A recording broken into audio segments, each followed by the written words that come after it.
Hello, my friends. We have great news coming from France. Ukraine will obtain lots of the weapons. The contract is up to be signed tomorrow. But by the time I'm recording this video, it's already evident that Rafale jets also will be in the package. It is absolutely outstanding news. So not just Gripen fighter jets someday will be supplied to Ukraine, but also one of the best fighter jets out there in the world, Rafale. So here's the message. According to the French journalist, the historic agreement to be signed tomorrow between Ukraine and France, it will include Rafale fighter jets and weapon systems for them, the SAM-T and G long-range air defense systems, with Aster 30B1NT missiles. This is the competitor for Patriot systems, also very capable air defense. It is also possible to intercept medium-range ballistic missiles with that system, with a flight range up to 1,500 kilometers, GF 300 radars and drone systems. So absolutely great contract could be signed with French authorities tomorrow. I'm sure that it will be signed, at least the initial stage of this contract agreement. You may call it different names. And I just wonder how much time it might take for Ukraine to obtain those weapons. Well, here, unfortunately, we're speaking for years. For Rafale especially, it requires some of the training, some of the logistics, some maintenance bases. I'm sure that France will provide Ukraine with everything of that. Plus, judging on experience and differences in the training programs for Mirage 2000 and F-16s, well, French program took less time. So potentially, here I just say I hope that it will work way faster than with Gripen jets.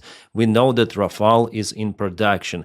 Everything to produce those fighter jets is already out there. We should not wait as with Gripen. Then the factory itself, it doesn't have those kind of the capabilities for hundreds of those jets. No, in France, everything is upscaled and they're ready to produce those. I'm sure about it. I would say that maybe there should be also coordination done with other allies, those who already purchased Rafale jets from France.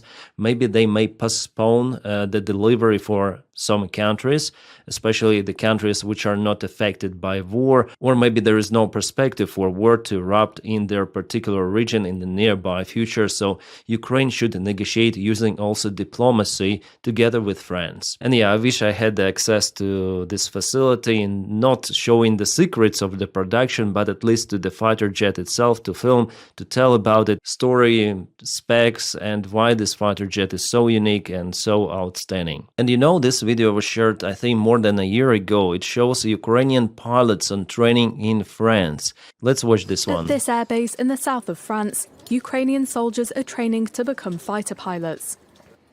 This Ukrainian soldier is just 21 years old and has been here for 3 months.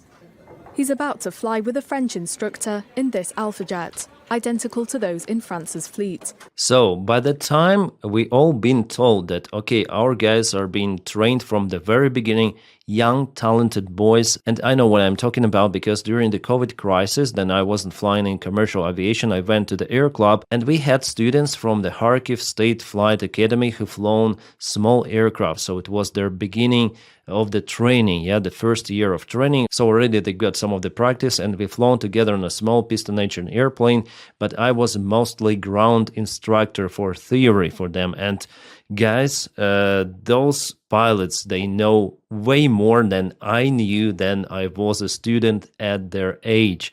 They're very talented, and at this age, for younger generation, it's very easy to accept all of those complicated things which are presented in the aircraft, and they deal with it in a better way. Back then I saw this video, I thought, okay, maybe they're being trained to fly F-16s or something. But no, they will fly Rafale. I'm sure about it, my friends. The training was planned before by France already. France knew about the deal which will happen tomorrow. Rafale will go for Ukraine, and those pilots already trained. Well, maybe some of them are flying Mirage 2000, some of them, but Ukraine doesn't have lots of those Mirages. So the main thing will be Rafale. That's why they were trained in France, and that is why, because they already know English, maybe also French, and they know how to work with the Western-made equipment. For them, it will be very easy to get the new type, Rafale. A fantastic airplane, but still several months of the training is required to master that one. And Ukraine will use Rafale also not to fight against Russian Sukhoi 35 airplanes, because Sukhoi is still like it has the most powerful radar from all of the fighter jets in the world. So for sure it spots Rafale before Rafale spots Sukhoi 35. Yeah, it's understandable. Also Russians have long-range missiles, and for this reason Ukraine requires many of those fighter jets to be in the Ukrainian Air Force, and only that is how Ukraine may operate closer to the front lines. Those fighter jets could be used for multiple, well, this is not Rafale, this is just a training jet, the first jet for the pilot training in French army. The program is tailored to the war in Ukraine, focusing on the essentials: flights in a group, shooting, and missile interception. Yeah, initially, Rafale will be used exactly as F-16s to intercept cruise missiles, Shahids, and different stuff. We see that on the front lines, Ukraine mainly uses Soviet-made fighter jets, MiG-29, Sukhoi 27, sometimes attack airplanes, the competitor for this one, A-10, Sukhoi Su-25, and they all mainly drop aviation gliding bombs to hit Russian positions. Also in Pokrovsk it is happening. It is happening in multiple of the regions, also in Zaporizhia. Well, sometimes Ukraine uses American-made bombs, but in some of the occasions also French-made bombs, which are very precise. And I would also like to see this airplane, because they're gonna retire the next year from the United States Army. They will be just grounded in some Arizona desert. So why not to send those to Ukraine? Or F-16s, which are also out there in Arizona. Just maintenance and send to Ukraine. But no, unfortunately, United States, they're not sending their airplanes to Ukraine. That could be a game changer. Like the perfect scenario really for Ukraine with all of those fighter jets is to concentrate on one type. Now Ukraine has some of the F-16s, some of the Mirage 2000s, there will be Gripens, there will be Rafale. Like, what is happening? And just imagine how expensive and how difficult it will be to operate with every sort of the maintenance for those airplanes. How many pilots are required? Like lots of the stuff is actually required for this really zoo of the aircraft. Well, Ukraine is like that in ground forces, so like there are multiple of the weapons from every sort of the country, any sort of the producer, and it goes for airplanes, for fighter jets as well. So Soviet airplanes, yeah, I forgot to mention them as well. It's crazy what is happening in Air Force. But if France supplies those Rafales to Ukraine, it means that they will also support Ukraine at least with maintenance and spare parts and weapons. It's okay. It's a good thing after all. So it's better to have something split than not to have a thing. So after all, I support this idea.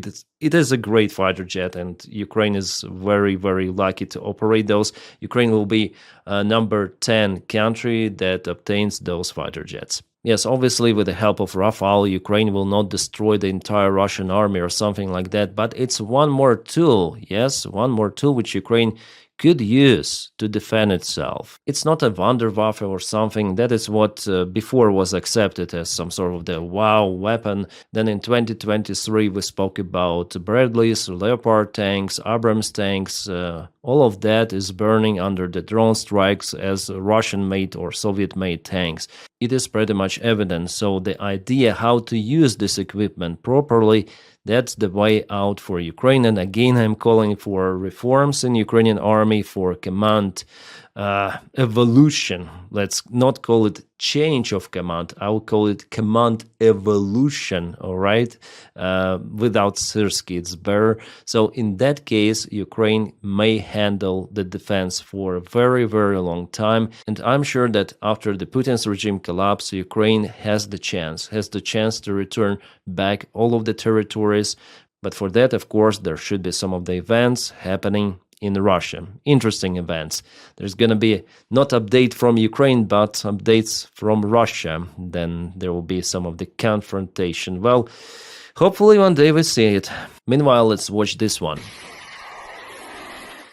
Wow, it's very huge and very loud.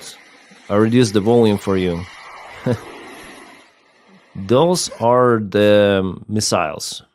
cruise missiles. Here's the context. Ukraine publishes the first ever video of them launching their new Bars Leopard, yeah, that's the name, missiles on the Russian targets. The domestically developed long-range drone missiles, cruise missile UAV hybrid with a range of 800 kilometers and capable of carrying a payload of 100 kgs. Yeah, is a part of Kyiv's effort to produce its own deep strike weapons and reduce dependence on Western systems. Bars is one of the several new Ukrainian long-range systems alongside Pekla, Palanitsa, Luty, Ruta, and Flamingo. Here we also have some sort of the zoo, yeah? Well, it's really hard to get the image, goes something strange. Well, here we have maybe bars, or it looks like different Ukrainian missile. Maybe it looks like that, climbs with a starter booster engine and then turns on this jet engine. Yeah. Well, anyways, Ukraine is now experimenting with its long-range tools, and that requires investments. And we know about this huge corruption scandal, yeah, but some of the media, they try now to speculate without the evidence, accusing also the company or management of the Firepoint company connecting that one to the scandal.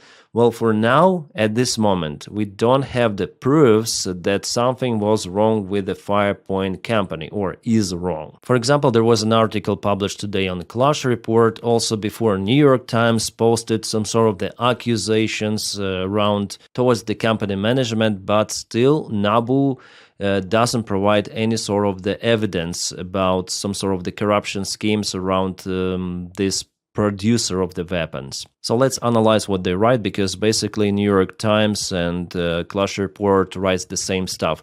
While brave Ukrainians are fighting against Russian aggression to save their land, Ukraine needs to wipe out corruption mess. I agree with that. Behind it all, Timur Mindich, a long childhood friend and business associate of President Zelensky, who co-owns Quartal 95, the entertainment studio that launched Zelensky's career. Yeah, we all know about it already from previous, if you watch my videos, you know about it. The Firepoint, this company that produces FP1 drones, FP2 drones, and FP5 Flamingo. So Firepoint, just one of 500 drone companies set up after the start of the war in Ukraine, sold 220 million worth FP1 drones in just 2024, 30% of Ukrainian total drone budget. So far so good. Those are very capable. And even if we speak about the recent strike on Russian Novorossiysk port, it was conducted by Neptune and also FP1.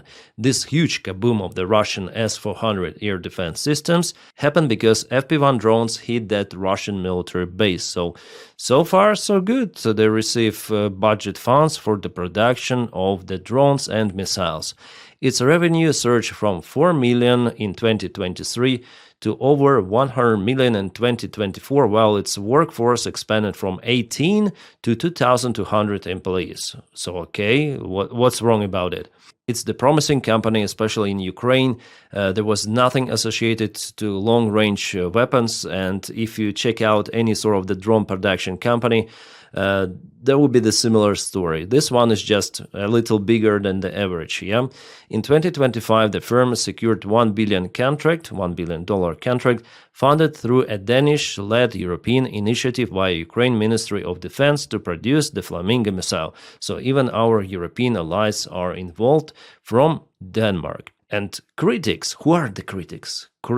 Some critics. So they voiced a concern over how a company with only a prototype, like in serial production certification, could obtain such substantial awards, suggesting potential favoritism in the bidding process. Well, we see about Flamingo, I partially agree that it's not that capable as, for example, Neptune. But the rest, this company is not just about Flamingo missile. Flamingo missile is the part of their production.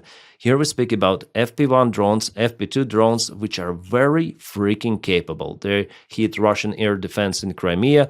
They hit Russian infrastructure deep inside Russia. So about those two, FP1, FP2, those are fantastic. Flamingo, Yes, maybe, but who am I to judge? Yeah, just a guy with a microphone. I see just, yeah, I researched some of those videos, front lines, strikes deep inside Russia. I see that Neptune is very precise, that Flamingo is not that precise. Like Flamingo has 20% maybe capabilities of to aim the targets, and recently Russia shut down one Flamingo over Ural, but who are those critics to judge whether company should obtain 1 billion for fundings with prototype? Is there some kind of the alternate for that missile? Well, Neptune maybe an alternate, but that requires way more investments. Maybe they wanted to experiment with a cheap missile like V1, yeah, something like that, very cheap in production. We're gonna put aviation bomb right in the forward part. We're gonna put aviation engine at the back. As far as I remember, IE-25, which is used in Yakovlev airplanes. There are not too many, but they claim they found those engines somewhere abroad, so they start the production of those missiles. So the plus of this missile that it is cheap. Yeah, the size is big, that's why Russians spot that missile with their air defense. It's the downside, but maybe if you launch many of them, they could be effective, because it is more powerful after all than Neptune. Abu investigations trace Firepoint ultimate ownership back to Timur Mindich, so probably Timur Mindich is also involved in this case. I'm not speaking that everything was clear in that company, okay, but without freaking evidence, those critics and those articles are basically about nothing, let's say. Nabu investigations trace, so if Nabu publishes real evidence, as they did with the Mindich scandal around Energoatom and Ukrainian energy sector in general, if they publish everything of that around Firepoint, I would say yes, we have the evidence that Firepoint is wrong, it is also involved in corruption schemes, there should be no $1 billion investments, everything of that is bullshit. And again, it's about Zelensky's circle, Timur Mindich, who was involved not in one scheme, but in all of the wrongdoing. Yeah, by the time that the country is at war, I would say about it 100%. But for now, we don't have the freaking evidence that was published for energy sector. Yeah, so what they say here, okay, if Mindich was involved in that case, maybe if there are some rumors that he's also connected to the Firepoint, let's accuse now Firepoint. Well, it could be true, yeah, but at this stage it's very early to say. Timur Mindich's accountant, Igor Fursenko, who is also an accountant for Firepoint, has been arrested. So already something is happening, yeah, out there. So maybe they're gonna get more information on the Firepoint company. Maybe after all, it's involved in corruption schemes. We're gonna see. Investigators uncovered 100 million money laundering network just 300 meters from SBO. They wrote this article so damn freaking badly, you see? Because it is not connected to the Firepoint. Here they're saying about Firepoint, and this $100 is from the other recent scandal, yeah? Energy sector. They should have written here that it's about freaking Energoatom, and it's because an average reader will connect it, of course, to Firepoint company.